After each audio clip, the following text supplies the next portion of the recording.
परमपूज्य डॉक्टर बाबासाहेब आंबेडकरांचा, परमपूज्य डॉक्टर बाबासाहेब आंबेडकरांचा.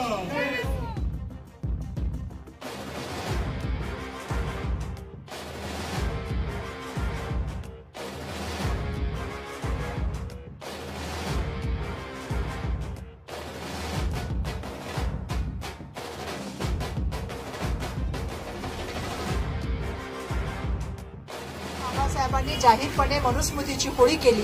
तिच्या मागचं कारणच हे होतं की समाज व्यवस्थेमध्ये होत असलेला अन्याय आणि समाज व्यवस्थेमध्ये होत असलेल्या ध्रुवीकरण हे बाबासाहेबांचा उद्देश होतं.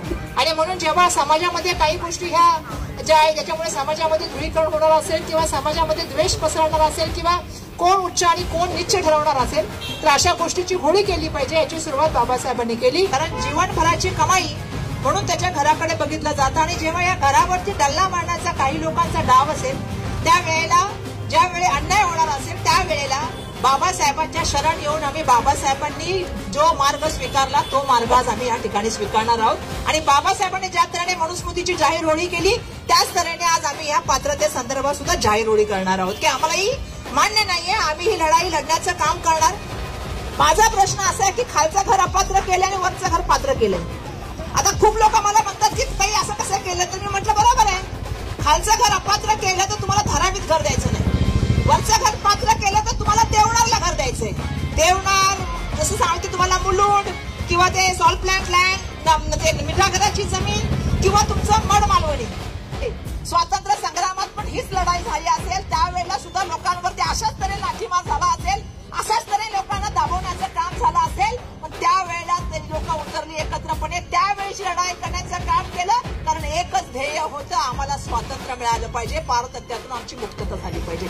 आजही तेच ध्येय ठेवून आपल्याला या ठिकाणी उतरावं लागेल आणि ध्येय आपलं एकच असलं पाहिजे, धारावी आमची, आम्ही इथेच राहणार, धारावी कुणाच्या बापाची नाही, ना मोदीच्या बापाची आहे ना फडणवीसाच्या बापाची आहे. अशा माणसावर तुम्ही आमच्या जीवनाचं जे आहे ते स्वप्न देताय, ज्या माणसाच्या भरोशावर तुम्ही नाही जगू शकत, त्याच्यावर दुनियाभरामध्ये केस आहेत आणि तुम्ही आम्हाला त्याच्या भरोशावर टाकलो का? तर आम्ही गरीब आहोत, आम्ही आवाज नाही उचलू शकत.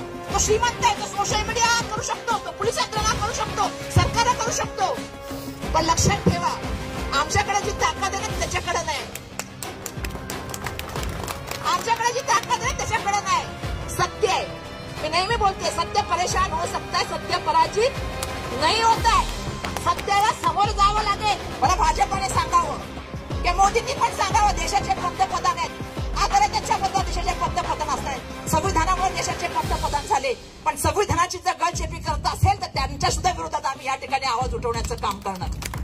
कारण ज्या तऱ्हेने आपल्या परम मित्राला मदत करण्यासाठी गरीबाला देशोधडीला लावतोय, काय कमी आहे मोदीच्या मित्राला? सांगा मला, अदानीला एवढ्या जमिनी दिल्यात ना. माझं सगळ्यांना नम्रपणेचं आव्हान आहे, आम्ही शांतता मांडणारी मंडळी आहे, आम्ही या देशाचं संविधान मांडणारी मंडळी आहे, आम्ही बाबासाहेबांचं नाव घेतो, आम्ही महात्मा गांधीजींचं नाव घेतो, आम्ही शांततेने चालणारी मंडळी आहे. एक तर आम्ही काँग्रेसवाले असेच खूप सज्जन आहोत, पण ज्या वेळेला लोकांचा एवढा मोठा अन्याय होतोय, आता ज्या दिवशी बुलडोझर येईल त्या दिवशी काय करणार? त्या पोलीस स्टेशनवाले राहायला जागा देणार त्यांच्या पोलीस स्टेशनमध्ये? जे जे ज्या त्यावेळेला सर्वे करायला येत होते ती मंडळी त्यांना जागा देणार? कुठे जाणार लोक? त्या ठिकाणी विषयामध्ये आमच्या माणसाने मरायला जायचं आणि अदानींचे मॉल व्हावे म्हणून सरकारी यंत्रणा कामाला उभी राहणार. एवढी घाणेरडी परिस्थिती मी कधी बघितलेली नाही.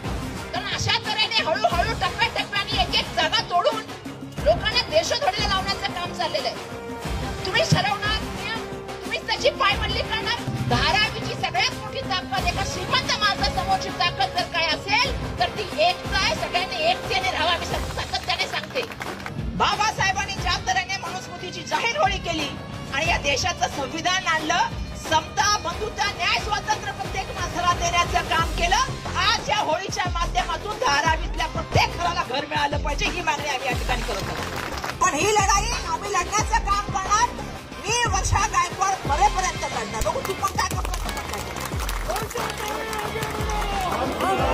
मैं पेशे से डॉक्टर हूँ तो मुझे पता है कि लोगों की सेवा भी कैसे की जाए, और जब कोई वायरस आए, जब कोई बैक्टीरिया आए तो उसके कैसे ट्रीटमेंट करके उसको यहाँ से भगाना है. की ये झाकी है.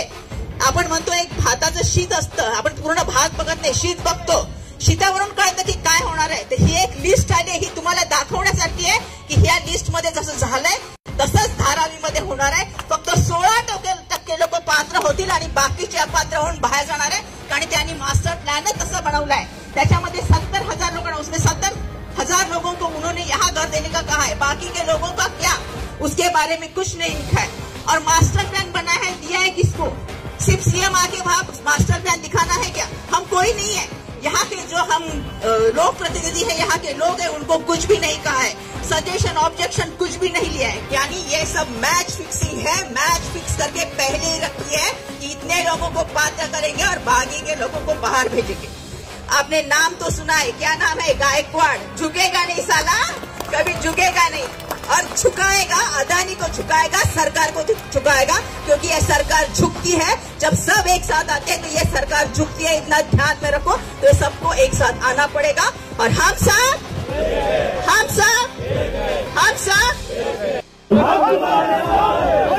संघर्ष करो.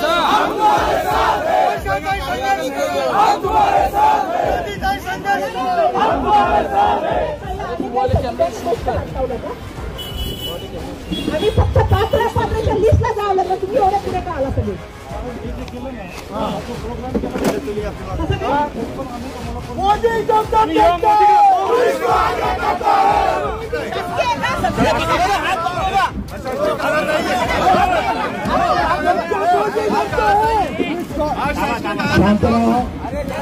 काल जीआर जाळला शासकीय